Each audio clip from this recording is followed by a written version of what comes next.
everybody and welcome to my YouTube channel. In today's video, I'll be talking to you guys about 5 brands that I am not interested in purchasing anything from and why. I don't believe this is my original idea. I think that a lot of people have done a video similar to this before, and I'll put their videos down below. I'll just try and find some channels that have done this particular concept, and I'll try and spotlight them in the description box below.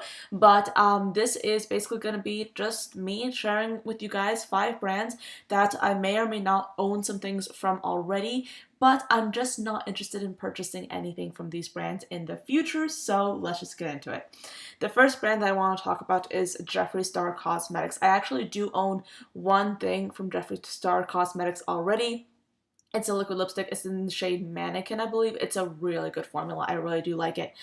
But I'm just not interested in buying anything from Jeffree Star at the moment because I just feel like there's so much controversy surrounding him. He is full of controversy. I feel that he has made some mistakes online and off, and he has done some things that I just don't agree with, and he has conducted himself in a way that I don't agree with. Usually, I don't really care if a face of a brand is a certain way or if they say certain things. I don't care usually. I just care about the makeup, and for the most part, everybody seems to really like his makeup. However, at the same time, I'm just like thinking about it, and I'm like, do I really want to spend the money that I have for makeup on Jeffree Star Cosmetics? And the answer is truthfully no. And yeah, that's just how it is. I do own that one product and I really do like it, but I am just not necessarily interested in buying from the brand moving forward, because I just don't feel like I want to be spending the money that I have for makeup on Jeffree Star Cosmetics, because there's so many other really great brands out there that I have more respect for, if that makes any sense. Then the next brand that I have is Chanel. Now, a lot of you might be surprised because there's really nothing wrong with Chanel. Like, I mean, there is something wrong with every single brand if you actually look at it, but like, Chanel has not done anything that makes people go like, oh yeah, we're never gonna purchase from Chanel again when it comes to makeup or beauty products. But I just feel like Chanel, like as a beauty brand, their beauty brand area, I just don't think that I'm like the right person to be buying from Chanel, because Chanel's price point is relatively high, and the items that they release, I feel like it's not for me. Like, I feel like the makeup that they release is a little bit boring, and it's a little bit pricey, and I just feel like nothing that they have released is anything that I picture myself getting, because of the price point and because of the fact that the products that they release are not really interesting for me. So I don't really see Chanel as a brand that I'm interested in purchasing anything from. So I love the clothing brand, I love like the history of the brand, but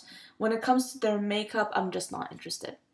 The next brand that I want to talk about is Glam Glow. Now, I actually do own a mask from Glam Glow. I have some sample sizes of their mask. I believe I have the Super Mud, and I know I've only tried one mask from them, but from what I can gather, Glam Glow seems to be like a brand that spends a lot of time and attention on like the wow factor in their advertisements and in their products, as opposed to the actual quality of the products that they're promoting, you know?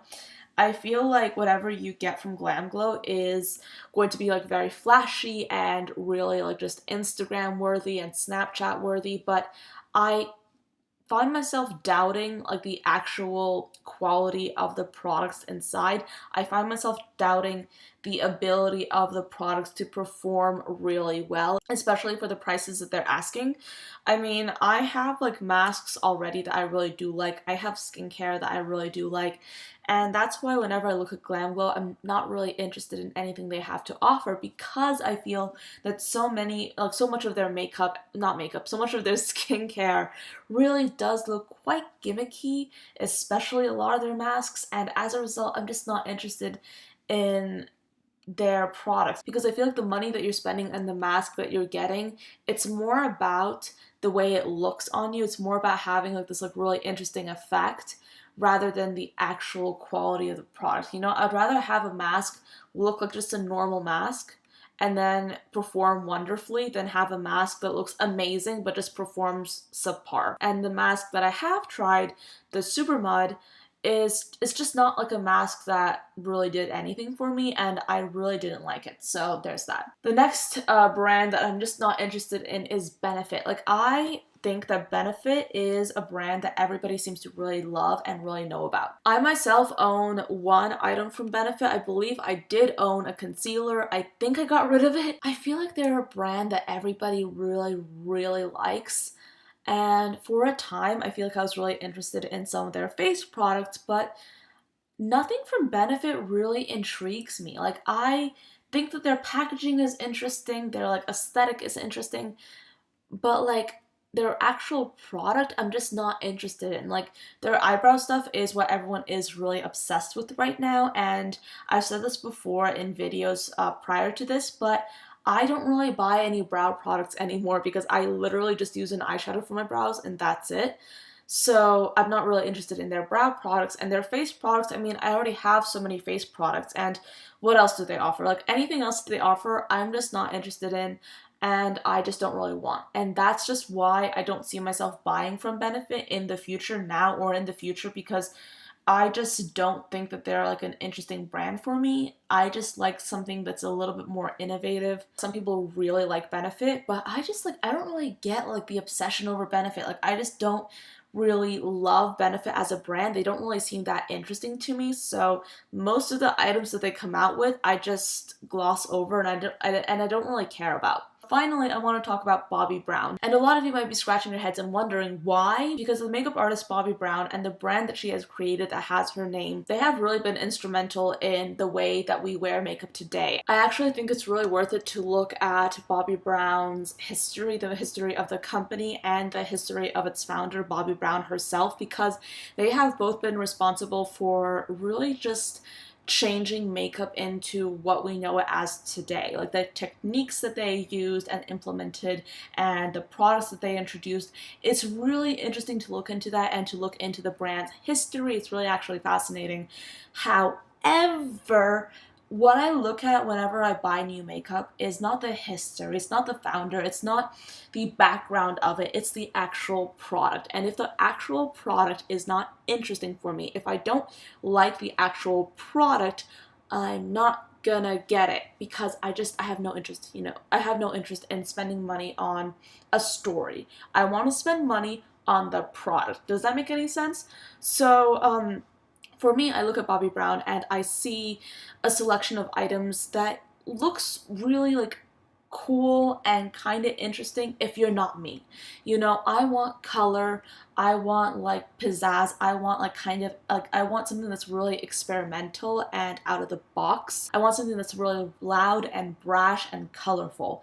And for me, Bobbi Brown is not a makeup brand that gives me that. So that's why I don't want to be purchasing from Bobbi Brown. A lot of the eyeshadow palettes that they have, like, they're cool looking if you like neutrals.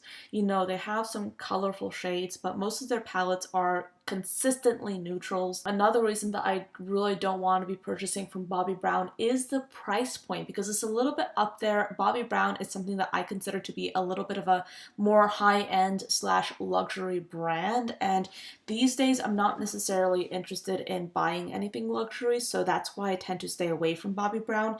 And who knows, I might buy something from Bobbi Brown in the future. I have no idea. I might buy anything from any of these brands.